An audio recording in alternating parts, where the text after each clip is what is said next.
எடுத்து வாசிங்களே.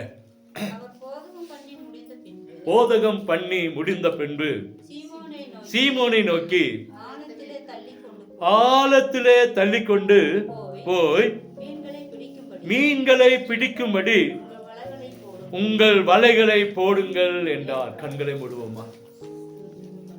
அவர் போதகம் பண்ணி முடிந்த பின்பு சீமோனை நோக்கி ஆழத்திலே தள்ளிக்கொண்டு போய் மீன்களை பிடிக்கும்படி வலைகளை போடுங்கள் என்றார்.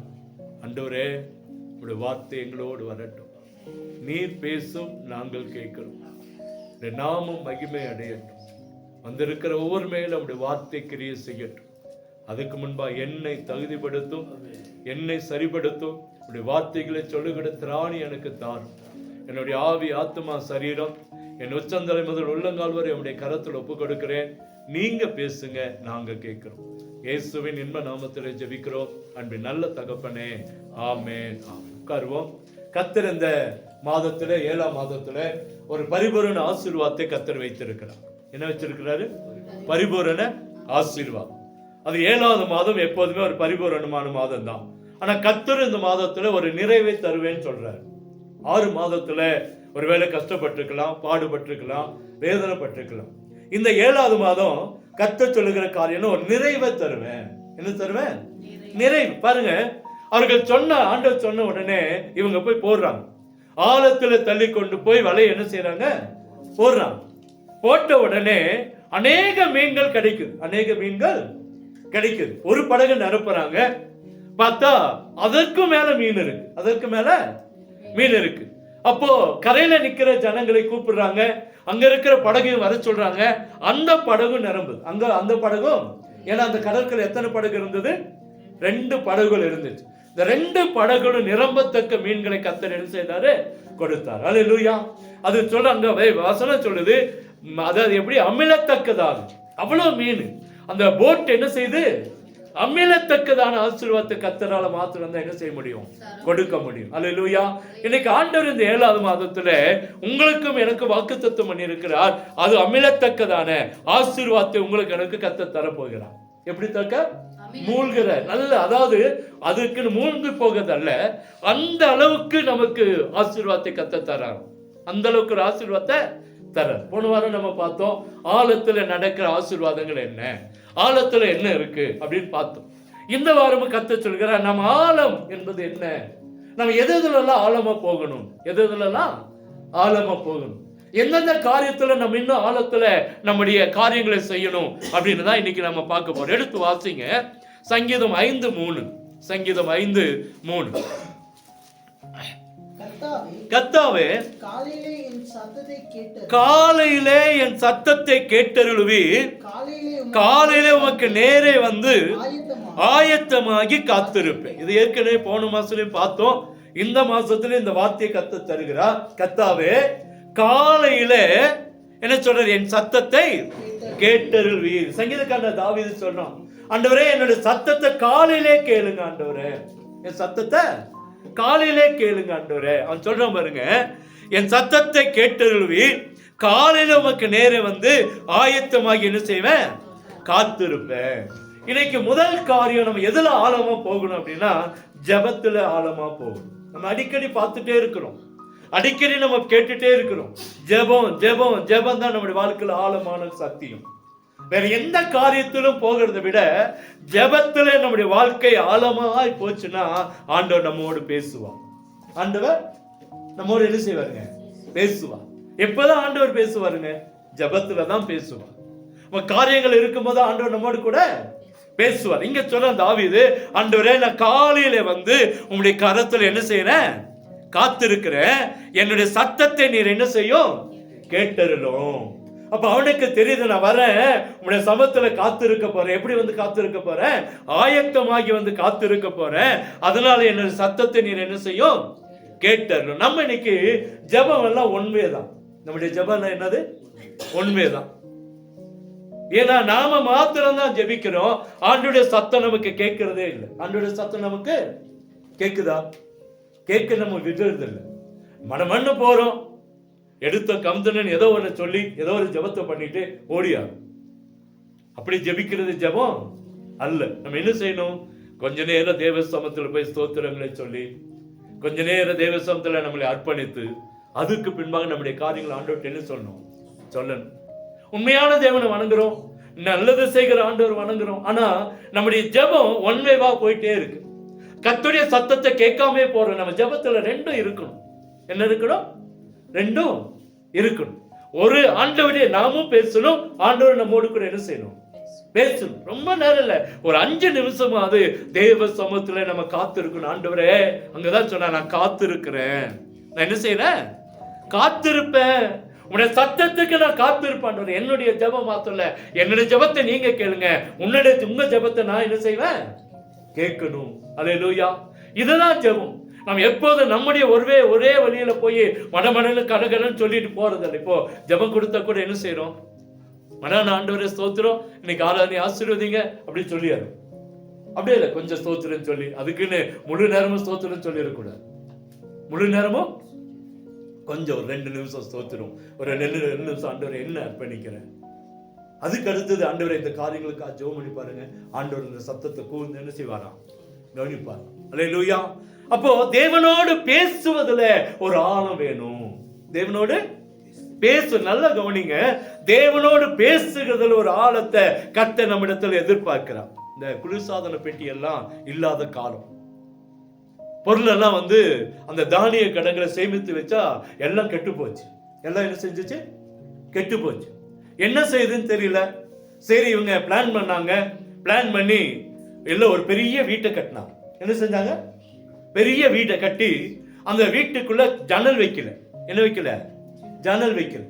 ஒரு நல்ல டைட்டா சாத்துற அளவுக்கு ஒரு கதவு மாத்திரம் வச்சுட்டாங்க. வச்சுட்டு போய் அந்த ஆற்றங்கரையில, அந்த ஏரிகள்ல இருக்கிற உறைந்த பனி இருக்கும் பாருங்க, இந்த பனி கட்டிகளை கொண்டு போய் அந்த ரூம்ல போட்டாங்க. ரூமுக்குள்ள போட்டு மேல மரத்தூளை வச்சு மூடிட்டாங்க. மரத்தூளை வச்சு மூடிட்டு அதுக்கு மேல பொருளை வச்சாங்க. கெட்டு போகல. அதுக்கு மேல என்ன வச்சாங்க? பொருள். இது எப்ப நான் சொல்றேன்னா, நம்ம அந்த குளிர்சாதன பெட்டி ஃப்ரிட்ஜ் எல்லாம் நம்ம இல்லாத போது அப்போ அது மேல வச்சாங்க, கெட்டு போகல. அப்ப இது ரெகுலர் ஆக்கிட்டாங்க. பெரிய பெரிய வீடை கட்டினாங்க. பெரிய பெரிய அந்த வீட்டுக்குள்ள ஜன்னல் வைக்காம ஒரு கதவு மாத்திரம் வச்சாங்க. வச்சு அந்த பனிக்கட்டிகளை கொண்டு போய் அந்த ஏரியில போய் உறைந்து கிடக்கிற பனிக்கட்டிகளை கொண்டு வந்தாங்க. அதுல போட்டாங்க. மரத்தூளை மேல மூடிட்டாங்க. அந்த பனிக்கட்டி மேல மரத்தூளை போட்டாங்க. அப்படியே மேல பொருட்களை வச்சாங்க. நிறைய பொருட்கள் வியாபாரம் ஆக ஆரம்பிச்சிருச்சு. இது ஒவ்வொரு கடைக்காரனும் ஒவ்வொரு வியாபாரியும் அதை பார்த்தா அதே மாதிரி ஃபாலோ பண்ண ஆரம்பிச்சிட்டான். ஒரு பெரிய பண்ணையார் அதே போல பெரிய வீட்டை கட்டினா, அதுக்குரிய காரியங்கள் எல்லாம் செஞ்சான். செஞ்சுட்டு அதை முடிச்சுட்டு வெளியே பார்க்கிறான். அவன் கை கட்டியிருந்த ஒரு விலை உயர்ந்த கடிகாரம் காணும். விலை உயர்ந்த கடிகாரம் காணும். எல்லாம் தேடி பார்க்கிறேன், எங்கேயுமே கிடைக்கல. சரி, அப்ப சொன்னா, வாங்க அந்த ஆட்களோடு சேர்ந்து உள்ள போய், நம்ம உள்ளதான் தொலைச்சிருப்போம். எங்க போய்? இந்த ஃப்ரிட்ஜ் ரூமுக்குள்ளதான் என்ன செஞ்சிருப்போம்? தொலைச்சிருப்போம். அதனால போய் இந்த குடோனுக்குள்ள தேடலான்னு சொல்லி போய் 10-15 பேர் போய் அந்த இடம் முழுமையா தேடினாங்க. கிடைக்கவே இல்லை. வாட்ச் என்ன செய்யல? கிடைக்கவே இல்லை. வெறுமையா வந்துட்டான். வெளியே நிக்கிறான். எல்லாம் ஊருக்கு ஆட்கள் சொல்றேன், இப்படி எங்க வாட்சை காண, யாராச்சும் பாத்தீங்களா அப்படின்னு. ஒரு வாலிபன் வந்தான். அப்ப உங்களுக்கு எங்கயா சந்தேகம் இருக்கு? எங்க விழுந்திருக்கும்னு நினைக்கிறீங்க? அவன் சொன்னா, இந்த குடோனுக்குள்ளதான் விழுந்திருக்கணும். ஏன்னா அங்க இருந்து வெளியே வரும்போது, அங்க இருக்கும்போது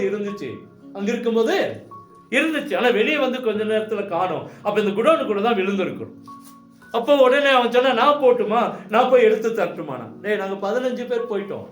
நாங்க 10-15 பேர் போயிட்டோம். எங்க கைக்கே கிடைக்கல. எல்லாம் சல்லடை போட்டு என்ன செஞ்சிட்டோம்?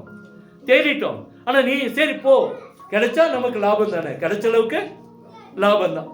இப்போ நிறைய நம்ம நினைக்கல, கிடைச்ச அளவுக்கு நமக்கு என்னது? லாபம் தான். அப்படின்ற மாதிரி இவங்க போனா, தம்பி உட்காந்துடணும். அப்போ கிடைச்ச அளவுக்கு லாபம் தான். உள்ள போயிட்டான். உள்ள போய் இவன் போய் அந்த ரூம் எல்லாம் தேடல. நிறைய வாலிபர்கள் அப்படிதான் இருக்கிறோம்ல. நிறைய பசங்க சொல்ற வேலையை என்ன செய்ய மாட்டாங்க? கேட்க மாட்டாங்க. இவனும் போனா, கதவை சாத்தினா. ஒரே ஒரு கதவு தானே, ஜன்னல் இல்ல. கதவை சாத்தினா உள்ள உட்காந்துட்டான். ஒரு மூலையில உட்காந்துட்டான். நம்ம நினைப்ப, இவன் இப்படிப்பட்ட ஒரு சோம்பேறிய உள்ள அனுப்பிச்சிருக்கிறாங்க. இவன் எங்க வாட்ச? அவன் எல்லாம் சொல்றான், 15 பேர் போனான். 15 பேர்னாலே கண்டுபிடிக்க முடியல. இவன் எங்க கண்டுபிடிக்க போறான்? இவன் அப்படியே உட்கார்ந்தான். ஒரு மூலையில உட்காந்து எந்த சத்தமும் போடல. பின் ட்ராப் சைலண்ட் வாங்கல. ஒரு ரூம்குள்ள வந்தா அப்படி ஒரு சைலண்டா அப்படியே உட்கார்ந்தான். திடீர்னு ஒரு 2 நிமிஷம் 3 நிமிஷம் கழிச்சு டக்கு டக்குன்னு சவுண்டு கேட்டு அதை கூர்ந்து கவனிச்சான். எந்த இடத்துல இருந்து வருது? அது பெரிய இடம். அப்படி அடுத்தது கொஞ்சம் போனான், சென்டரில் போய் உட்காந்தான். அது கரெக்டாக எந்த இடத்துல கேட்குதுன்னு பார்த்தான். இன்னும் கொஞ்சம் மூவ் பண்ணான், போய் உட்காந்து அதையே கவனிச்சான். ஒரு அதாவது சத்தம் போடல, அவன் யாரையும் பேசல, ஒண்ணுமே செய்யல, உட்காந்தான். கரெக்டா அந்த இடத்துல, அந்த வாட்ச் இருக்கிற இடத்துல இருந்து சத்தம் வரதை கவனிச்சுட்டான். போனா அந்த வாட்ச் எடுத்துட்டு வெளியே வந்தான். எல்லாருக்கும் ஆச்சரியம். நாங்க 10-15 பேர் போனோம், தேடுன வாட்ச் என்ன செய்யல, கண்டுபிடிக்கல. நம்ம நினைக்கிற பசங்களை அவனுங்க அதிகமான மூளை இருக்கு, அவங்களுக்கு அதிகமான காரியங்களை வச்சிருக்கான். பாருங்க, கண்டுபிடிச்சு கொண்டு வந்து கொடுத்தான். எல்லாருக்கும் ஆச்சரியம். எப்படி அப்படின்னா, நீங்க எல்லாம் சத்தம் போட்டீங்க, நீங்க எல்லாம் போய் நடந்தீங்க வந்தீங்க, உங்க சத்தத்துல அதோட சவுண்ட் என்ன செய்யல, கேட்கல. நான் என்ன தெரியுமா செஞ்சேன், ஒரு மூலையில போய் உட்காந்தேன், அந்த சத்தத்துக்காக காத்திருந்தேன், அந்த சத்தத்தை கேட்டேன், எடுத்துட்டு வந்துட்டேன். இன்னைக்கு நம்முடைய வாழ்க்கையில நிறைய நேரத்துல தேவனுடைய சத்தத்தை கேட்டா விலையுயர்ந்த பொருளை நம்ம தொலைச்சு நிக்கிறோம். கர்த்தர் அதை நமக்கு திரும்ப தருவார். அல்லேலூயா. இது எதுக்கு காரணம்னு சொல்றேன்னா, நம்முடைய வாழ்க்கை நிறைய நேரத்துல ஆண்டவரோடு கூட அந்த அவருடைய சத்தத்தை கேட்க நமக்கு நேரம் இல்லை. அவருடைய சத்தத்தை கேட்கறதுக்கு நமக்கு முடியல. இந்த வாலிபம் பாருங்க, அவனுக்கு ஞானம் இருக்கு, அவன் போய் உட்கார்ந்தான். இவனுங்களுக்கு இல்லாத ஒரு புத்தி, இவனுங்களுக்கு இல்லாத ஒரு காரியம் அவனுக்குள்ள இருந்துச்சு. அவன் நினைச்சான், உட்கார்ந்தா சத்தம் என்ன செய்யும், வாட்ச் உள்ள இருந்தா என்ன செய்யும், கேட்குமா கேட்காதா? வாட்ச் வர்றது கேட்கும், கேட்க வச்சான். கொஞ்ச நேரம் இருந்தா அந்த சத்தத்தை கூர்ந்து கவனிச்சான். கொஞ்சம் கொஞ்சமா மூவ் பண்ணான், போய் அந்த வாட்ச் எடுத்துட்டு வந்துட்டான். நம்முடைய வாழ்க்கையில அநேக விலை உயர்ந்த காரியங்களை தொலைச்சு நிக்கிறோம், அநேக காரியங்களை ஆசீர்வாதத்தை தொலைச்சு நிக்கிறோம். தேவ சத்தத்தை கேட்டா இந்த விலை உயர்ந்த பொருளை மீட்டெடுக்க முடியும். ஆள வேணும். என்ன வேணும்? தேவனோடு கூட இருக்கிற ஆள நமக்குள்ள வேணும். தேவனோடு பேசுகிற அந்த ஆழம் நமக்கு வேணும். இன்னைக்கு ஆண்டவர் விரும்புகிற காரியம் எங்க ஆழத்துல போடணும். ஆண்டவர் சொல்றாரு, ஆழத்துல கொண்டு போய் மீன் பிடிக்க முடியும், வலைய போடு. மீன் பிடிக்கணும். நாம போகிற காரியம் வெறுமையா வரல. ஏன்னா அவன் வெறுமையா தோற்று போய் வந்தவன், ராமுழுது பிரயாசப்பட்டவன், ஒன்னும் அகப்படல. ஆனா இப்போ அகப்பட்டது, இப்போ ஆழத்துல போனதுனால என்ன செஞ்சுங்க, அகப்பட்டுச்சு. ஆண்டவர் இன்னைக்கு விரும்புகிற காரியம் நம்முடைய ஜெபம் இன்னும் ஆழத்துல போகணும். இந்த வாலிபன் எப்படி ஆழத்தில் இருக்கிற சத்தத்தை கண்டுபிடித்தான், அதே போல தேவனுடைய சத்தத்தை கண்டுபிடிக்கிறாய் நீங்களும் நானும் மாறணும். தேவன் எனக்கு என்ன சொல்லுகிறார், தேவன் எனக்கு என்ன வைத்திருக்கிறார், தேவன் எனக்கு எதை செய்கிறார், அதை கூர்ந்து கவனிக்கும் போது நிச்சயமாய் விலையோ இருந்த ஆசீர்வாதத்தை பெற்றுக்கொள்ள முடியும். என்ன தெரியுமா செஞ்சாலும் அந்த பணக்காரன் நீயே வச்சுக்கொண்டான். அந்த வாட்சை யாருக்கு வச்சுட்டான்? அவனுக்கே கொடுத்த. இவ்வளவு மூலம் உள்ள, இவ்வளவு புத்தி உள்ள ஒரு பையன் இருக்கிறியே, நீ அந்த விலை வந்து கடிகாரத்தை. ஆண்டவர் அப்படிதாங்க. ஆண்டவரோடு பேசும்போது, ஆண்டவருடைய ஆழத்தை அறிந்து கொள்ளும் போது, மேலான பொக்கிஷத்தை, வானத்தில் இருக்கிற பொக்கிஷங்களை, பூமிக்குரிய பொக்கிஷங்களை கர்த்தர் நமக்கு சுதந்திரமாய் கர்த்தர் தருவா. அப்ப நமக்கு என்ன வேணும்? ஆழத்துல, ஜெபத்துல ஒரு ஆழம். தேவனோடு பேசுகிறதுல, தேவன் நம்மோடு பேசுகிறதுல ஒரு ஆழம் நமக்கு தேவை. ஆழம் நமக்கு தேவை. இரண்டாவது எடுத்து வாசிங்க, 1 பேதுரு 2:9. அடுத்தது எதுல ஆழம் வேணும்னு கர்த்தர் சொல்றார், விரும்புறாருன்னா எடுத்து பாருங்க. 1 பேதுரு 2:9.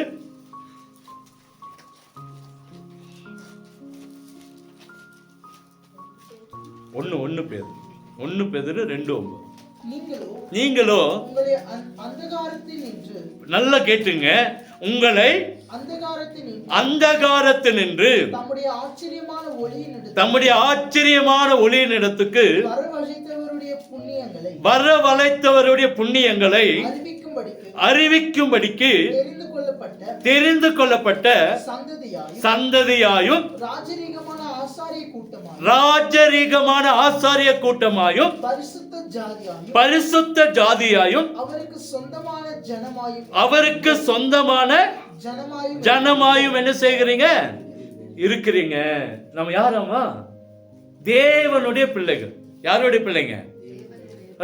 பரிசுத்த சந்ததி, பரிசுத்த ராஜரீக கூட்டம், தேவனுடைய பிள்ளைகள் நீங்களும் நானும். நிறைய பேருக்கு தெரியுறதில்லை.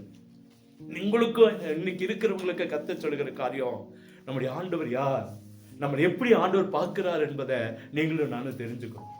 அந்த வசனத்தின் இன்னொரு முறை வாசிங்களேன். அது அழகா போடப்பட்டு இருக்கிறது. நீங்களோ உங்களை அந்தகாரத்தில் நின்று தம்முடைய ஆச்சரியமான ஒளியின் இடத்திற்கு, எப்படிங்களா, ஒளியின் இடத்திற்கு வரவழைத்தவருடைய புண்ணியங்களை அறிவிக்கும்படிக்கு, இங்க பாருங்க, தெரிந்து கொள்ளப்பட்ட சந்ததி. மேல இருக்குது அப்படியே நிக்கட்டுங்க. ஆனா கட்ட கீழே என்ன சொல்றாரு? தெரிந்து கொள்ளப்பட்ட சந்ததியாயும் ராஜரீகமான, எப்படிங்க, ஆசாரிய கூட்டம். எப்படிப்பட்ட கூட்டம்? ஆசாரிய கூட்டம்.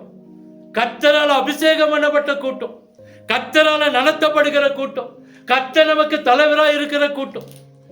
அப்படிப்பட்ட கூட்டமாயும் பரிசுத்த ஜாதி. அந்த ஜாதி இந்த ஜாதின்றாங்களே, வீட்டுல வந்தா காப்பி குடிக்கிறதுல, வீட்டுல வந்தா நம்ம வீட்டுல எந்த காரியங்களை செய்யதில்லைன்னு வருத்தப்படுறோமே, நீங்களும் நான் யாரா? பரிசுத்த ஜாதி. நான் அடிக்கடி சொல்லுவேன், நிறைய பேர் வீட்டுக்கு வந்தா கௌரவம் பார்க்கிறது, நிறைய காரியங்களை செய்யும் போதெல்லாம் நான் நினைச்சு பார்ப்பேன், அவர்கள் நினைக்கல, ஆண்டவர் நினைக்கிறார் இந்த ஜாதிய பரிசுத்த ஜாதி. உங்களை என்ன எப்படி நினைக்கிறாரு? பரிசுத்த ஜாதி. அல்லேலூயா. அவருக்கு சொந்தமான ஜனம். யாருக்கு சொந்தமான? மனுஷனுக்குன்றாரா? இந்த ஜாதி இந்த ஜாதின்றாரா? எஸ்சி எஸ்டி அப்படின்னு சொல்றாரா? அவருக்கு சொந்தமான ஜனம், அவருக்கு சொந்தமான ஜனம். அல்லேலூயா. அவருக்கு சொந்தமான ஜனமாய் இருக்கிறோம், இருக்கிறீர்கள் ஆண்டவர் சொல்றார். ஒரு பக்தன் சொல்றார், நம்ம யாரம்மா? தேவனுடைய பிள்ளைகள். நீங்களும் நான் அதை சரியா புரிஞ்சுக்கணும். நம்ம யாருடைய பிள்ளைங்க? ஒருபோதும் மனுஷனோடு கூட நமக்கு காம்ப்ரமைஸ் இல்லை, உலகத்தோடு காம்ப்ரமைஸ் இல்லை, நம்ம சொந்த பந்தங்களோட காம்ப்ரமைஸ் நமக்கு. நீங்களும் நான் யாரு? உயர்த்தப்பட்டவங்க, பரிசுத்த ஜாதி, தேவனுடைய பிள்ளைகள், தேவனுடைய சந்ததி, தெரிந்து கொள்ளப்பட்டவர்கள். யாரால தெரிந்து கொள்ளப்பட்டோம்? தேவனால். நம்ம நினைக்கிற இத்தனை பேர் தானா? நீங்களும் நானும் தேவனால் தெரிந்து கொள்ளப்பட்டவங்க. அதனாலதான் இன்னைக்கு இங்க உட்கார வச்சிருக்கிறேன். அல்லேலூயா. தேவனால தெரிந்து கொள்ளப்படலைன்னா நம்ம எங்கேயோ இருந்திருப்போம். இன்னைக்கு இங்க வந்திருக்கிறோம், சபைக்குள்ள இருக்கிறோம்னா நீங்களும் நானும் தேவனால் தெரிந்து கொள்ளப்பட்ட. சொல்றாரு, நீங்கள் என்ன தெரிந்து கொள்ளல, நான் உங்களை என்ன செஞ்சிருக்கிறேன்? தெரிந்து கொண்டேன். யோவான்ல வாசிக்கிறோம், அவன் நம்மை தெரிந்தெடுத்து இருக்கிறார். இன்னைக்கு இதுதான் நடக்கணும், இன்னைக்கு இதுதான் காரியம். ஆண்டவருக்கு தெரியும், ஆண்டவருக்கு தெரியும். டோக்கியோல 2008 நடந்த ஒரு சம்பவம். நைட்டு ஒரு போலீஸ்காரர் டியூட்டி பார்த்துட்டு இருக்காரு. அங்க ஆப்பிரிக்கா காட்டுல ஒரு சாம்பல் நிற கிளி அதிகமா இருக்குமா. ஆப்பிரிக்கால சாம்பல் நிற கிளி அதிகமா இருக்குமா. அத தங்கள் வீடுகளை வளர்ப்பாங்க. நம்ம எல்லாம் வளர்த்துள்ள நாய் பூனை எல்லாம் அந்த மாதிரி அந்த சாம்பல் நிற கிளியை மாத்திரம் அந்த ஆப்பிரிக்கால இருக்கிற ஜனங்கள் வளர்த்துவாங்க. அப்போ ஒரு நாள் இந்த டோக்கியோல இருக்கிற, ஒரு டோக்கியோவுக்கு ஆப்பிரிக்காவுக்கு எவ்வளவு தூரம் இருக்குன்னு பாருங்க. டோக்கியோவுக்கு ஒரு கிளி பறந்து வந்துருச்சு, ஒரு சாம்பல் நிற கிளி பறந்து வந்துருச்சு. வந்த உடனே 2008 நடந்த சம்பவம். அப்போ பறந்து வந்துச்சு, ஒரு மரத்தில் உட்காந்து, அதனால அது ஓட முடியல, பல மைல் தூரம் டிராவல் பண்ணிருக்கு. அப்ப இந்த போலீஸ்காரர் அதை பார்த்துட்டே இருந்தாரு. இந்த கிளி ஆப்பிரிக்காவில தான் ஃபேமஸ், இங்க எப்படி வந்துச்சு? போனாரு, அது ஒண்ணுமே செய்யல, பிடிச்சிட்டாரு. பிடிச்சி நைட்டு முழுவதும் தான் கூட வச்சிருந்தாரு டியூட்டியில. காலையில என்ன செஞ்சாரு, இதை என்ன செய்யறது, இதை எப்படி நம்ம வீட்டுக்கு கொண்டு போக முடியாது. அதனால இந்த கால்நடை மருத்துவர் இருக்காருல்ல, டாக்டர், வெட்டினரி டாக்டர், அவர்கிட்ட கொண்டு போய் இந்த கிளியை என்ன செஞ்சிடலாம், ஒப்படைச்சிடலாம் அப்படின்ட்டு காலையில் டியூட்டி முடிச்ச உடனே இந்த கிளியை கொண்டு போனார். கிளிக்கு கொண்டு போய் அந்த டாக்டர்கிட்ட கொடுத்தாரு. ஐயா, நைட்டு நான் டியூட்டி பார்த்துற இடத்துல இப்படி ஒரு கிளி வந்துருச்சு, இது ஆப்பிரிக்கால தான் அதிகமா இருக்கும், இது இங்க வந்தால் செத்துரும், ஏன்னா அந்த கிளைமேட்டுக்கு அந்த கிளைமேட்டுக்கும் ஒத்து வராது. இதை எப்படியாச்சும் அந்த காரியங்களுக்கு நீங்க செஞ்சிருங்க, யாருக்காச்சும் தெரிஞ்சா அந்த தேசத்துக்கு என்ன செஞ்சிருங்க, அனுப்பிச்சிருங்க. அப்போ இவரோட பேசி கொண்டு இருக்கும் போதே இந்த கிளிகிட்ட அவர் கேட்கிறார், அவாரியோ அப்படின்னு. அந்த டாக்டர் அது ஃபைன் அப்படின்ச்சு. உடனே இவருக்கு ஒரு தைரியம் வந்துச்சு. அந்த கிளிகிட்ட பேச ஆரம்பிச்சார். நீ யாரு, நீ எந்த தேசம், எங்கிருந்து வர, எல்லாத்தையும் பேச ஆரம்பிச்சார். பேச ஆரம்பிச்ச உடனே அது தன்னுடைய முகவரி அப்படியே சொல்லுது. ஓனர் பேரு, வீட்டு டோர் நம்பரு, இந்த தெரு, இந்த தெருவில் நான் இருக்கிறேன். இந்த தெருவில் ஒரு கிளி என்ன செய்யுது, ஆச்சரியமா இருக்குல்ல? ஆனா இங்க பாருங்க, அந்த ஓனரு அந்த கிளிக்கு தன் ஓனர் பேரை கற்றுக் கொடுத்திருக்கிறான், வீட்டு நம்பரை கற்றுக் கொடுத்திருக்கிறான், தெரு பேரை சொல்லி கொடுத்திருக்கிறான், அத்தனையும் சொல்லிச்சு. இந்த போலீஸ்காரன் போனவன் திரும்பி வந்துட்டான். போலீஸ்காரன் போனவன் திரும்பி வந்து என்ன அப்படின்னு பாக்குறான், கிளி பேசிட்டு இருக்கு. இவன் கேட்கிற கேள்விக்கு அத்தனைக்கு என்ன சொல்லுது? பதில் கொடுக்குது. பதில் கொடுக்குது ஒரு பக்கம், முகவரி சொல்லிச்சு பாருங்க. ஓனர் பேரு, அவங்க டோர் நம்பரு, தெரு பேரு, அத்தனை இந்த கிளி சொன்ன உடனே 2 பேரும் ஆச்சரியப்பட்டாங்க. அப்பவே சொன்னா, ஐயா உங்கள்கிட்ட கொண்டு வந்து நல்லதா போச்சு, நீங்க அந்த முகவரியில் என்ன செஞ்சிருங்க, சேர்த்திருங்க. அதே போல அந்த முகவரியை கண்டுபிடிச்சு அந்த கிளியை சேர்த்திட்டாங்க. ஏன் இதை சொல்றேன்னா, ஒரு கிளிக்கு கூட தன் எஜமான் யாருன்னு தெரியுது, தன்னோட வீட்டு நம்பர் யாருன்னு எதுன்னு சொல்லி தெரியுது, தன்னோட தெருவு தெரியுது. ஆனா நமக்கு நம்முடைய ஆண்டவருடைய அருமையை இன்னும் தெரியல. என் ஆண்டவர் யாருன்னு நமக்கு தெரியல. இயேசு யாரு, என் ஆண்டவர் எனக்கு என்ன செய்வார், என் வீட்டுல நடக்கிற பிரச்சனைக்கு மாத்துவாரா அப்படின்னு நமக்கு தெரியல. வியாதியை மாத்துவாரா நமக்கு தெரியல. சொல்றாரு, உன் வியாதி உன்னிலிருந்து என்ன செய்வேன், எடுத்து போடுவேன், உன் கடன்ல இருந்து உன்னை மாத்துவேன், உன் குடும்பத்துல சமாதானத்தை தருவேன். இதை நம்ம நம்பதில்லை, மற்றவங்களுக்கு சொல்றோம். நல்லா பேசுவோம், நல்லா பேசுவோம். ஆனா நமக்குன்னு பிரச்சனை வரும்போது இந்த வசனம் எல்லாம் மறந்துடும். வசனம் எல்லாம் பாருங்க, ஒரு கிளி தன் எஜமான் பேர் அறிஞ்சு வச்சிருக்கிறது. நான் அதை வாசிக்கும் போது ரொம்ப ஆச்சரியப்பட்டேன். முகவரியிலிருந்து டோர் நம்பர் வரைக்கும் அந்த கிளிக்கு தெரிஞ்சிருக்குங்க.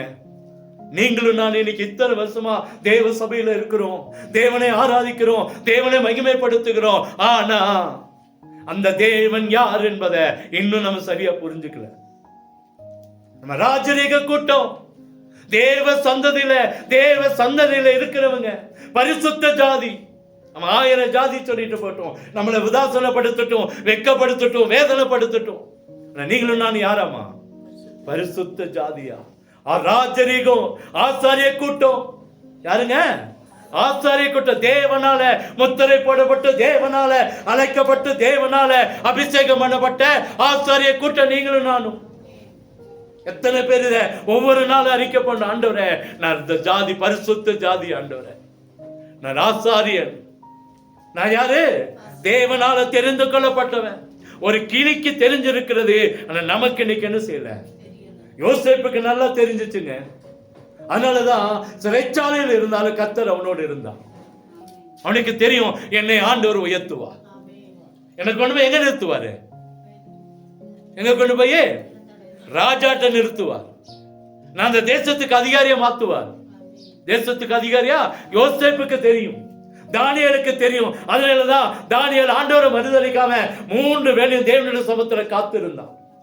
என்ன பிரச்சனை வந்தாலும் சரி, வேதனை வந்தாலும் சரி, சட்டமே போட்டாலும் தேவ சன்னதியை விட்டு வெளியே போகவே இல்லை. நமக்கு தயவு செய்து சொல்ற அருமையான குடும்பமே, தேவனுடைய பிள்ளைகள் என்பதை ஒவ்வொரு நாளும் அறிக்கை பண்ணுங்க.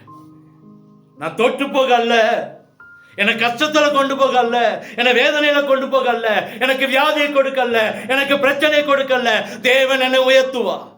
அறிக்கை பண்ணி பாருங்க. அல்லேலூயா. நம்ம அதை செய்யறது இல்லை. ஒரு கிளி சொல்லுது, நான் இந்த தேசத்துல வந்தவன், இந்த வீட்டுக்குரிய எஜமா, நான் இந்த வீட்டுக்கு உரியவன். கொண்டு போய் விட்டாங்களா இல்லையா? நம்ம அறிக்கை எப்படி இருக்குங்க? நிறைய பேர் சொல்லுவாங்க, நான் எதுக்கு உயிரோடு இருக்கேனே தெரியல, செத்துட்டா நல்லா இருக்கும், சாக உங்களை என்னை அழைக்கல. அல்லேலூயா. செத்து போகிறதுக்காக உங்களை என்னை கர்த்தர் கொண்டு வரல. அன்னைக்கே சாக வச்சிருப்பார். சபைக்குள்ள கொண்டு வராம, சபைக்குள்ள கொண்டு வராம சாக வச்சிருப்பார். இந்த சபைக்குள்ள கொண்டு வந்திருக்கிறார்னா நம்மை கர்த்தர் வாழ வைக்கதான். நம்ம தெரிஞ்சுக்கணும், நான் யார் என்பது ஆழம், நம்ம யாருடைய பிள்ளைகள் என்பதான அந்த ஆழம் நமக்குள்ள தேவை. மேலோட்டால வேண்டாம். அவரும் கடவுள் தான், அந்த அளவுக்கு அல்ல. நிறைய பேர் சொல்லுவாங்கல்ல, இயேசுவும் கடவுள், அந்த நிலைமை இல்லை. இயேசுதான் கடவுள். அந்த ஆழம் நமக்குள்ள வந்துருச்சுனாலே கர்த்தர் நம்மை ஆசீர்வதிப்பார். சேர வேண்டிய இடத்துல நம்ம தொலைந்து போனாலும், ஒருவேளை இன்னைக்கு அந்த தேவ சமூகத்தை விட்டு வெளியே வந்து ஒருவேளை நிற்கட்டுள்ள நின்றாலும், சரியான இடத்துல கர்த்தர் கொண்டு போய் நிறுத்துவார். கர்த்தர் கொண்டு போய் நிறுத்துவார். அல்லேலூயா. ஏன்னா நம்ம வாழ்க்கையில தோற்று போய் வந்திருக்கலாம். மேலே பார்த்தது போல ஒருவேளை பல ஆசீர்வாதங்களை தோற்று போயிருக்கலாம். இங்கே நாமளே தொலைந்து அந்த ஆசீர்வாதத்தை விட்டு விலகி வந்திருக்கலாம். ஆண்டவர் சொல்றாரு, அந்த ஆழம் நம்ம யாருடைய பிள்ளைகள் இருந்தால் ஆழம் நமக்குள்ள இருந்துச்சுன்னா ஆசீர்வாதத்தை பெற்றுக்கொள்ள முடியும். பாருங்க, சாகு பண்ணத்தில் ரசிக்கப்படுவாங்க இருக்கா இல்லையா? சூசைட் பண்ண போறேன், ஆண்டவர் என்னை காப்பாத்திட்டாரு. அந்த ஒரு ட்ராக்ஸ் படித்தேன், நான் என்ன செஞ்சுட்டேன், காப்பாற்றப்பட்டேன். நிறைய பேர் சொல்றாங்களா இல்லைங்களா? ஆனால் நமக்கு ட்ராக்ஸை படிச்சுட்டோம், பைபிளை படிச்சுட்டோம், ஆராதனை கலந்து கொண்டுட்டோம். ஆனா இன்னும் ஆண்டவர் யார் என்பதை நமக்கு என்ன செய்யல, சரியா தெரியல. அந்த ஆழம் இல்லை, ஆழம் இல்லை. மூணாவது எடுத்து வாசிங்க, பிலிப்பியர் புத்தகம் 4:8. சகோதரரே, உண்மை உள்ளவைகள் எவைகளோ, ஒழுக்கம் உள்ளவைகள் எவைகளோ, நீதி உள்ளவைகள் எவைகளோ, கற்புள்ளவைகள் எவைகளோ, அன்புள்ளவைகள் எவைகளோ, நற்கீர்த்தி உள்ளவைகள் எவைகளோ, புண்ணியம் எதுவோ, புகழ் எதுவோ, அவைகளையே சிந்தித்துக் கொண்டிருப்போம். அடுத்தது நம்முடைய சிந்தனையில் ஒரு ஆழம் வரணும். நம்முடைய சிந்தையில ஆழம், நம்முடைய பேச்சுல ஒரு ஆழம் இருக்கணும். மனுஷுடைய நாவுல அதிகாரம் இருக்குது. மனுஷுடைய நாவுல அதிகாரம் இருக்கு. நம்ம எதை விதைக்கிறோமோ அதை தான் அறுக்கிறோம், அதை தான் அறுப்போம். மரணமும் ஜீவனும் நாவின் அதிகாரத்தில் இருக்கு. செத்துருவேன்னா செத்துருவான். நிறைய பேர் பாருங்க, தற்கொலைக்கு முயற்சி பண்ணிட்டே இருப்பான். ஒரு நாள் தற்கொலை என்ன செஞ்சிடும், வந்துடும். மருந்து எடுத்து குடிச்சுட்டே இருப்பான். கத்தி எடுத்தோன்னு கத்தி தான் சாவு. கடந்த நாட்கள் ஒரு பெரிய கொலை நடந்துச்சுல, அதில் கடைசியில் அவன் சொன்னான், கத்தி எடுத்தவனுக்கு கத்தி தான். இன்னைக்கு நிறைய நடக்குது, நிறைய காரியங்கள் நடக்குது. நம்ம வாய் எதை சொல்லுகிறதோ அதை தான் கர்த்தர் விரும்புகிறார். கர்த்தர் என்ன செய்யறாரு, காலைப்பை குறித்து வாசிப்பதற்கு தெரியும். 85 வயசுல சொல்றான், ஆண்டவர் எனக்கு 40 வயசுல இருந்த பலன் இன்னைக்கும் இருக்கு. எத்தனை வயசுல? 40 வயசுல எனக்கு இருந்த பலன் 85 வயசுல இப்ப இருக்குது. ஆண்டவர் எனக்கு அந்த தேசத்தை தாங்க. அதனாலதான் அந்த மலை நாட்டை காலில் சுதந்திரித்தான். வயசாயிடுச்சுன்னு பார்க்கல, அன்னைக்கு இருந்த பலன் இன்னைக்கும். என்னைக்கு அந்த தேசத்தை வேவு பார்க்க சொன்னீங்களோ அன்னைக்கு எனக்கு என்ன பலன் இருந்துச்சோ அதே பலன் 85 வயசுல எனக்கு இருக்கு. நான் ரட்சிக்கப்பட்டு என்னைக்கு சபைக்குள்ள வந்தனோ அன்னைக்கு நீங்க கொடுத்த பலன் இன்னைக்கும் இருக்கு. இன்னைக்கும் எத்தனை பேர் சொல்ல முடியும், நானே இடுப்பு வலியில, கை கால் வலியில, முட்டி வலியில கஷ்டப்படுறேன், எங்க ஆண்டவர பலன் இருக்கு. ஆனா காலேஜ் சொல்றான், அன்னைக்கு என்ன அழைச்சும் போது என்ன பலன் இருந்துச்சோ அவனுக்கு தெரியும், ஆண்டவர் என்னை கைவிடவே மாட்டார். அல்லேலூயா. ஒரு பெரிய மலை மேல ஏற்றி நிற்கிறார் மோசேவை, 120 வயசுல நின்றுட்டு சொல்றாரு, இதெல்லாம் பார்த்துக்கோ, இதெல்லாம் பார்த்துக்கோ. அப்போ இன்னைக்கு நமக்கு இங்கிருந்து அங்க பார்க்கணும் கண்ணாடி தேவை, என்ன தேவை? ஆனா அவன் மேல ஏறி நின்றுட்டு சுத்தியும் இவங்க சுதந்திரிக்க போகிற அத்தனை தேசத்தையும் பார்த்தான். இந்த கோக்காலும் கண்ணீர்மிக்கும் அவன் என்ன செஞ்சிருப்பான், பார்த்துருப்பான். அதனாலதான் இங்க சபை இன்னைக்கு நம்மள உங்களை என்னை வச்சிருக்கிறார் தெரியுமா? நம்ம நினைக்கிற இதை யார் பார்த்தது? மோசேயுடைய கண்கள் பார்த்துச்சுங்க, நம்மளை பார்க்கல, இந்த தேசத்தை பார்த்து. அன்னைக்கு கொடுமுடியில நிற்கும் போது மோசேயுடைய கண்கள் பார்த்து, அப்படியே கண்கள் அவனுக்கு எவ்வளவு வெளிச்சமா இருந்திருக்கும் பாருங்க. அல்லேலூயா. அந்த பலன் இன்னைக்கு டாக்டர்கிட்ட போறோம், இது எதை சாப்பிடுங்க, இது எதை சாப்பிடாதீங்கன்னு சொல்றாரு. இதெல்லாம் சாப்பிட்டா பிரச்சனை. அப்ப நமக்கு எது தேவை அவனுக்கு தெரியுது, டாக்டருக்கு. நம்ம அதே நேரத்துல நம்முடைய சிந்தை என்ன செய்யறதே இல்லை, பெருசாகிறதே. அது ஒரு ஆளை வரணும். நான் ஆசீர்வதிக்க பிறந்தவன். நான் யாரு? ஆசீர்வதிக்க பிறந்தவன். நம்ம ஆசீர்வதிக்கப்படணும். கர்த்தர் நமக்கு வைத்திருக்கிற நன்மையை நிச்சயமா சொந்தத்துக் கொள்ளணும். அல்லேலூயா. நான் அடிக்கடி சொல்லுவேன், என்னுடைய வாழ்க்கையில நடந்த மேன்மையான காரியங்களுக்கெல்லாம் நான் பாத்திரவானே இல்லை. ஆனா ஆண்டவர் செய்யறார், ஆண்டவர் செய்யறார். அல்லேலூயா. எனக்கு காராகட்டும், ஊழியமாகட்டும், என் பிள்ளையோட படிப்பாகட்டும், பிள்ளையுடைய காரியங்களாகட்டும், என்னுடைய எதிர்பார்ப்புக்கு மேல கர்த்தர் செய்தார். அல்லேலூயா. ஏன்னா நம்முடைய சிந்தை எப்போதுமே, நம்முடைய எண்ணங்கள் எப்போதுமே மேலேயே இருக்கணும், மேலேயே இருக்கணும். அல்லேலூயா. இங்க அதுதான் சொல்றாரு, நம்முடைய சிந்தை அன்பு எதுவோ, நம்முடைய வாழ்க்கையில எது காரியங்களோ அதையே சிந்தித்துட்டு இருந்தா அதுதான் நடக்கும். அதுதான் நடக்கும். நம்முடைய வாழ்க்கையில நம்ம எப்போதுமே கீழே நினைச்சிடவே கூடாதுங்க. கஷ்டம் எல்லாம் இருக்குதான், வேதனை இருக்கு, கடன் இருக்கு, பிரச்சனை இருக்கு, போராட்டம் இருக்கு, இதையே நினைச்சு இதுலயே நான் விழுந்துடுவேன்னா நிச்சயமா அப்படியே போயிடும். நம்ம நினைச்சது என்ன செய்யும்? யோபு நினைச்சபடியே நடந்துச்சு, நான் பயப்பட்டபடியே ஆயிருச்சு. அவன் நினைச்சிட்டான், என் பிள்ளைங்க எங்க பாவம் செஞ்சிருவாங்களோ, எங்க பிள்ளைங்க பாவம் செஞ்சதுனால ஒரு பெரிய அளவுக்குள்ள போயிடுவாங்களோ நினைச்சிட்டே இருந்தான்.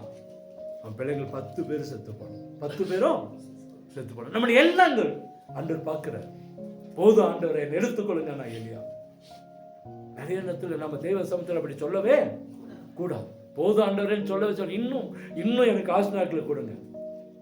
இன்னும் எனக்கு ஒவ்வொரு நாள் நைட்டில் ஜெபம் பண்ணுங்க, ஆண்டவரே என்னை கொண்டு செய்ய வேண்டியதை நீங்க செஞ்சு முடிச்சுட்டீங்கன்னா இன்னைக்கு எடுத்துக்கங்க.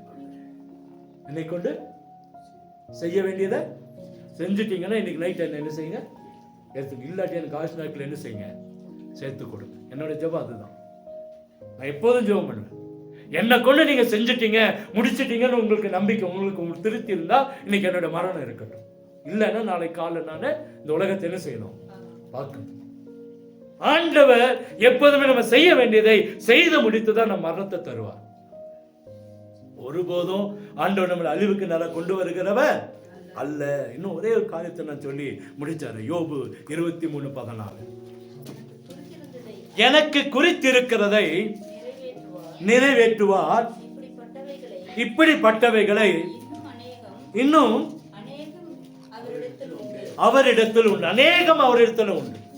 எனக்கு குறித்திருக்கிறதை அவர் எனக்கு நிறைவேற்றுவார் என்ற ஆழம் நமக்குள்ள வேணுமா? ஃபர்ஸ்ட் என்ன பார்த்தோம்? ஆண்டவரோடு பேசுகிறதுல ஒரு ஆழம் வேணும், அவருடைய சத்தத்தை கேட்குதல் ஒரு ஆழம் வேணும். இரண்டாவது, நாம் யாருடைய பிள்ளைகள், நாம் யாரை வணங்குகிறோம் அந்த ஆழம் நமக்கு வேணும். மூணாவது, நம்முடைய சிந்தையில ஒரு ஆழம் வேணும், நம்முடைய எண்ணங்கள் ஒரு ஆழம் வேணும். நாலாவது, எனக்கு குறித்து இருக்கிறத கர்த்தர் தருவார். எனக்கு கர்த்தர் எதை எழுதி இருக்கிறாரோ, எதை எனக்கு கொடுக்கணும்னு நினைக்கிறாரோ அதை கர்த்தர் நிச்சயமா தருவார். இந்த ஆழம் நமக்குள்ள வேணுங்க, இந்த ஆழம் நமக்கு வேணும். நிறைய காரியங்கள் இருக்கு, அடுத்த வர பார்க்கலாம். இன்னைக்கு இதோட முடிக்க போறேன். இந்த கர்த்தர் நமக்கு கொடுக்க வேண்டியதை நிச்சயமா தருவார், நிச்சயமா தருவார். அது எந்த மாற்றமும் இல்லை. கர்த்தர் எதற்கு நம்மை அழைத்திருக்கிறாரோ, எதற்கு நம்மை தெரிந்து கொண்டாரோ அவருடைய நோக்கம் நிறைவேறும். அவருடைய நோக்கம் நல்லா நினைச்சு பார்க்கிறேன். எங்கேயோ இருந்தோம், ஒரு மூலையில இருந்தோம், ஆனா இன்னைக்கு ஆண்டவர் நமக்கு குறித்திருக்கிறது ஒரு ஊழியம். அல்லேலூயா. அப்ப உங்களுக்கு கர்த்தர் ஒரு ஊழியத்தை அல்லது ஒரு சபையை அல்லது ஒரு பெரிய ஆச்சரியமான ஆசீர்வாதத்தை கர்த்தரால தர முடியும். இன்னைக்கு இருக்கிற சின்ன பசங்க வாலிபர்கள் எல்லாம் எதை எனக்கு வச்சிருக்கீங்க ஆண்டவர்கிட்ட கேட்கணும். நீங்களும் தான், பெரியவங்களும் கேட்கணும், சின்னவங்களும் கேட்கணும். எனக்கு எதை குறித்து இருக்கீங்களோ அதை கொடுங்க ஆண்டவரே, அதை கொடுங்க. அல்லேலூயா. ஏன்னா இன்னைக்கு ஆண்டவருடைய திட்டம் என்ன தெரியுமா? நமக்கு எந்த தடைகள் வந்தாலும், விரோதமா பிசாசு எழும்பலாம், பிலிஸ்தீனிய கட்டுகள் எழும்பலாம், மந்திரங்கள் மாயங்கள் வரலாம், ஆனா நமக்குன்னு வச்சிருக்கிறத கர்த்தர் தருவார். ரோம பேரரசன் அது டொமிஷன் என்பவன் தன்னுடைய காலத்துல கிறிஸ்துவ வேகமா பரவிட்டு வந்துச்சு. கிறிஸ்துவம் வேகமா பரவுது. அநேக இடங்களில் சபைகள், அநேக இடங்களில் ஜனங்கள் ரட்சிக்கப்பட்டு ஓடுறாங்க. அப்போ அங்கே ஒரு பெரிய இடம், ரோம பேரரசு காலத்துல கிறிஸ்துவத்துக்காக விரோதமா அவன் எழும்பினான். கிறிஸ்துவுக்கு விரோதமா அவன் எழும்பினான். எபேசு பட்டணத்துல ஒரு பெரிய ஊழியர், அவன் தான் யோவான். இந்த யோவான் நிமித்தம் அநேகர் ரட்சிக்கப்பட்டாங்க, அநேகர் மனம் திரும்பி ஓடி வந்தாங்க. இந்த ரோம பேரரசை பார்க்கிற இவன் எப்படியாச்சும் கொலை செஞ்சிடணும். என்ன செய்யறது? அன்னைக்கு ஒவ்வொருத்தருக்கும் ஒவ்வொரு விதமான தண்டனைகள் இருந்துச்சு. இந்த யோவானுக்கு ஒரு தண்டனை நிறைவேற்ற பிளான் பண்ணா பெரிய கொப்பரையில எண்ணெயை ரொப்பிட்டான். என்னது? தண்ணி எல்லாம் எண்ணெயை ரொப்பிட்டான். சாதாரண தண்ணிக்கு 100 டிகிரி செல்சியஸ்ல சூடு பண்ணணும்னா எண்ணெயை சூடு பண்ண 300 டிகிரி செல்சியஸ் வேணுமா? அந்த 300 டிகிரி செல்சியஸ்ல அந்த கொப்பரை சூடாக்கப்பட்டது. பயங்கரமா கொதிக்குது. யோவானை தூக்கி உள்ள போட்டான், உயிரோடு தூக்கி உள்ள போட்டான். என்ன செஞ்சிருப்பான்? என்ன இருப்பான்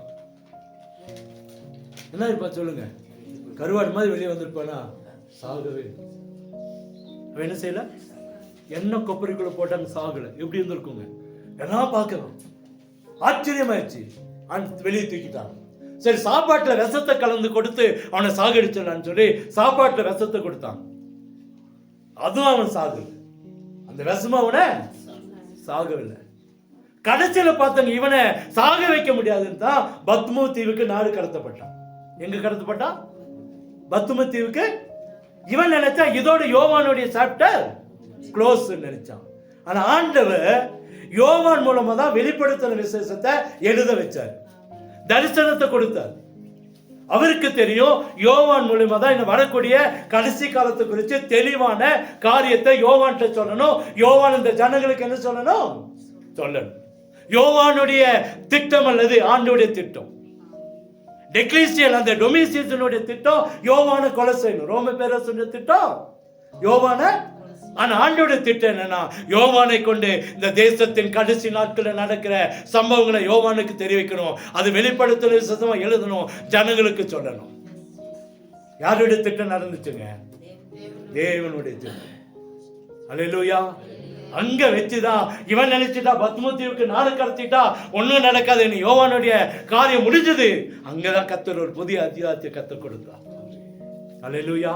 உங்களுடைய வாழ்க்கையில் என்னைக்கு முடியுதுன்னு நினைக்கிறோமோ, என்னைக்கு பிசாசு சொல்றானோ உன் வாழ்க்கை முடிஞ்சிச்சு, இனி வாழ்க்கையில நன்மை இல்லை, உன் வாழ்க்கையில பிரச்சனை தான் அப்படின்னு சொல்றானோ, அன்னைக்கு கர்த்தர் சொல்றாரு, இன்னைக்கு ஒரு புதிய வாழ்க்கை உனக்கு தரேன்றார். ஆண்டவர் நினைச்சாரு இந்த யோவானை கொண்டுதான் அங்க இருக்கிறதான அந்த வெளிப்படுத்தல் விசேஷத்தை கடைசி நாட்கள் நடக்கிற அத்தனை ரகசியங்களை கர்த்தர் சொல்ல வைத்தார், சொல்ல சொல்ல எழுத வைத்தார். இன்னைக்கு நமக்கு வேதாங்கமத்துல அந்த வெளிப்படுத்தல் விசேஷம் இருக்கிறது. சாதாரண ஆண்டவர் இல்லைங்க. ஆண்டவர் நமக்கு குறித்து இருக்கிறதை நிச்சயமா நிறைவேற்றுவார். அந்த ஆளை நமக்கு வேணும். என்னை எதற்காக தெரிந்தெடுத்தாரோ, என்னை எதற்காக இந்த வீட்டில் வச்சிருக்கிறாரோ, என்னை எதற்காக அந்த குடும்பத்தில் பிறக்க வைத்தாரோ, என்னை எதற்காக அந்த சபையில வைத்திருக்கிறாரோ, என்னை எதற்காக அந்த சபையில ஒரு அங்கத்தினரா இன்னைக்கு வரைக்கும் வைத்திருக்கிறாரோ, அந்த நோக்கத்தை நிறைவேற்றுவா. நிறைவேற்றலன்னு அன்னைக்கு எடுத்திருப்பா.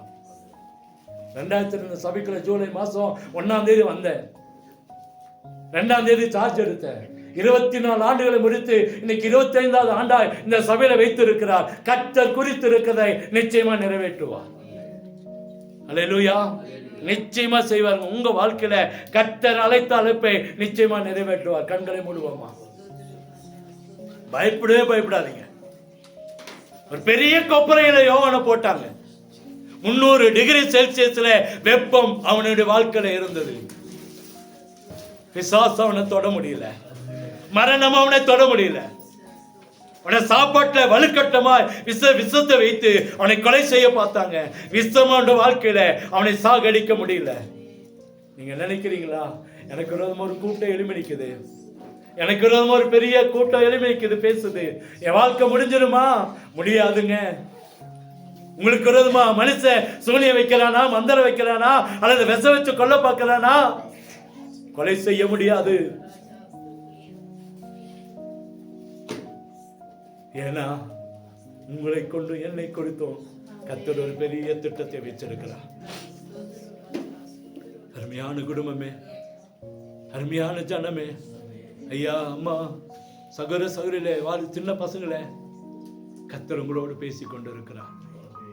ஜெபத்துல அவரோடு பேசுகிறதுல ஒரு ஆழம் வேணும், ஆழம் வேணும். இன்னும் அவருடைய சமத்துல காத்துருங்க. அவர் பேசுறது ஆழமா சத்தமா கூர்ந்து கவனியுங்க. எங்க போனாலும் அவருடைய சத்தத்துக்கு உட்கார்ந்து போங்க. நான் இன்னைக்கு வரைக்கும் வெளியே வரும்போது பைபிள் படிக்காம ஜெபிக்காம வெளியே வர மாட்டேன். என்னதான் அவசர காரியங்கள் இருந்தாலும் சரி. ஏன்னா நான் ஆண்டவருடைய சமூகத்துல இன்னைக்கு வரைக்கும் அதுல உறுதியா இருக்கிறேன். அவரோடு பேசுகிறதுல ஒரு ஆழம் வேணும். அவருடைய சமூகத்துல இன்னும் நம்ம ஆழமா போகணும். அந்த ஆழத்துல போகும்போது எப்படி அந்த மணி, இந்த கடிகாரத்தின் மணி ஓசை கேட்டதோ அதே போல ஆண்டவருடைய சத்தம் நமக்கு கேட்கும், நிச்சயமா கேட்கும். இந்த ஆழத்துல போவோம். 2வது, நாம் யாருன்றத அந்த ஆழம் நமக்கு வேணும். நாம் வணங்குகிற தேவன் யாரு, நான் ஆராதிக்கிற தேவன் யாரு, என் இயேசு கிறிஸ்து யாரு, ஒரு கிளிக்கு தெரிஞ்சது கூட இன்னைக்கு அநேகத்துல நம்ம மறந்துடணும். அதுக்கு தெரிஞ்சிருக்கு என்னுடைய எஜமான் பேர் யாரு, என் வீட்டு நிலவு டோர் நம்பர் என்ன, நான் எந்த தெருவு சொல்லி கொடுத்திருந்தான். இன்னைக்கு இத்தனை வருஷமா ஆண்டவருடைய வார்த்தையை கேட்டுட்டே இருக்கிறோம். நம்ம யாருன்றதை ஃபர்ஸ்ட் தெரிஞ்சுக்கணும். மூணாவது, நம்முடைய வாழ்க்கையில் இருக்கிற நம்முடைய காரியங்கள், ஆண்டவருடைய சித்தம் என்ன, அவரோடு கூட இருக்கணும். அந்த சிந்தை, நம்முடைய சிந்தை என்ன சிந்தை வச்சிருக்கிறோம்? மரணத்தை குறிச்சா, வாழ்க்கை குறிச்சா, ஆசீர்வாதத்தை குறிச்சா, சாபத்தை குறிச்சா, எதை குறித்து வச்சிருக்கிறோம்? சிந்தையில் ஒரு ஆளை வேணும். நாலாவதா, எனக்கு குறித்து இருக்கிறதை அவர் நிறைவேற்றுவார். அருமையான ஜனமே, நமக்குன்னு கர்த்தர் வைத்திருக்கிற ஆசீர்வாதத்தை ஒருவனும் பறித்து கொள்ள முடியாது. பக்கத்து வீட்டுக்காரனுக்கு அல்ல, நமக்கு தான் அந்த ஆசீர்வாதம். வீட்டுல கூட பல காரியங்களா இருக்கலாம். கணவனுக்குன்னு வச்சிருக்கிறத கணவனுக்கு தருவான், மனைவிக்குன்னு வச்சுக்கிறத மனைவிக்கு தருவா, பிள்ளைகளுக்குன்னு வச்சுக்கிறத பிள்ளைகளுக்கு தருவா, சிறு பிள்ளைகளுக்கு வாலிபனுக்கு கர்த்தர் தருவா. யோவானை குறித்து பார்க்கிறோம். மரணம் அவனை தொட முடியல, விசாவனை தொட முடியல. ஏன்னா அவனை கொண்டு கர்த்தர் சொன்னது என்னன்னா, வெளிப்படுத்தின விசேஷத்தை அவன் மூலமாய் உலகத்துக்கு கொண்டு வரணும். பிசாசு நினைச்சா இவனை சாக வச்சுட்டா உலகத்தின் முடிவு ஜனங்களுக்கு தெரியாம போயிடும். நான் ஆண்டவருடைய திட்டம் யோவானை கொண்டுதான் செய்யணும். பிசாசுக்கு தெரியும் இவன் செத்துட்டானா இந்த வெளிப்படுத்தின விசேஷம் வெளியே வராது. ஆனா ஆண்டவர் இந்த வெளிப்படுத்துற விசேஷத்தை கர்த்தர் இவன் மூலமாய் கொண்டு வந்தா, இவனுடைய ஜீவனை காப்பாற்றினா, முடிவு வரை கர்த்தர் அவனை நடத்தினான். சாதாரண மரணம் அவனுக்கு கர்த்தருடைய கருத்துல இருந்து தான் வந்தது. ஒரு அகால மரணமோ விபத்தோ நாசுமோசங்கள மறிக்கல அவன். உங்களுடைய வாழ்க்கையினுடைய வாழ்க்கையிலும் கர்த்தர் நமக்கு குறித்திருக்கிறதை நிறைவேற்றுவா. தைரியமா ஆழத்துல போவோம், என்ன ஆழம் தேவனோடு கூட நெருங்கி இருப்போம். கர்த்தர் நம்மை ஆசீர்வதிப்பார். எங்களை கிருபையாய் நேசிக்கிற அன்பின் நல்ல தகப்பனே, உங்களுடைய வார்த்தைக்காய் நன்றி. எங்களுக்குள்ள ஜெபத்திலும் நீர் பேசுகிறத கேட்கறதுல ஒரு ஆள் எங்களுக்கு வேணும். நாங்கள் யாருடைய பிள்ளைகள், நாங்கள் யாரை ஆராதிக்கிறோம், அதுல எங்களுக்குள்ள ஒரு ஆழம். எங்க சிந்தை எப்படிப்பட்ட சிந்தையா இருக்கிறது, மேல வைத்து ஆண்டவரே நாங்கள் பெருகணும், ஆசீர்வதிக்கணும் சிந்தை, அந்த ஆழம் எங்களுக்குள்ள வரணும். கடைசியா எனக்கு குறித்து இருக்கிறத நீங்க தருவீங்க செய்வீங்க ஆழம் எங்களுக்குள்ள வரணும். கர்த்தர் அப்படியே நடத்துங்கப்பா, ஒவ்வொருவரையும் நடத்துங்க. இன்னைக்கு சபைக்குள்ள வந்திருக்கிறவங்க, இதை கேட்டுக்கொண்டு இருக்கிறவங்க, பார்க்கிறவங்க எல்லாரும் மேலும் இந்த வாக்குத்தத்தம் நடக்கட்டும், நிறைவேறட்டும். ஆழத்துல போய் ஆசீர்வாதங்களை அனுபவித்துக் கொள்ள உதவி செய்யும். நன்மையும் கிருபையும் வீட்டில் இருக்கிற கஷ்டம் மாறட்டும், கடன் மாறட்டும், வியாதி மாறட்டும், தோல்வி மாறட்டும், நஷ்டங்கள் மாறட்டும். இயேசுவை பிடித்து கொண்டா எங்க வாழ்க்கையில் ஒரு அற்புதம் நடக்கும்ன்ற அந்த நிச்சயத்தை ஒவ்வொருவருக்குள்ள கொடுங்க. அற்புதம் நடக்கட்டும். இயேசுவின் இன்ப நாமத்திலே ஜெபிக்கிறோம் அன்பின் நல்ல தகப்பனே.